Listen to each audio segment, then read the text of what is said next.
Ayan, magulay po tayo ngayon. Shrimp, kalabasa at saluyot. Ang cute ng ating kalabasa. Laswa lang po yan. Walang gata. Ayaw ni inay ng gata. Kahapon nagata po kasi. Ayan, gayat na po ang ating kalabasa. Iuna ko pong ilagay ang shrimp.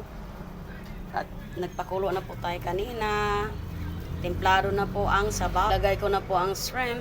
Ilagay naman po natin ang kalabasa. Yan, nilagay ko na po. Palambutin lang po natin ang kalabasa bago ilagay ang saluyot. Malambot na po ang kalabasa. Ilagay na po natin ang saluyot. Kuluin lang po natin ng 2 minutes. Pwede na tayong kumain. Ayan, luto na po ang ating gulay. Walang mantika yan. Sawa na sa mantika.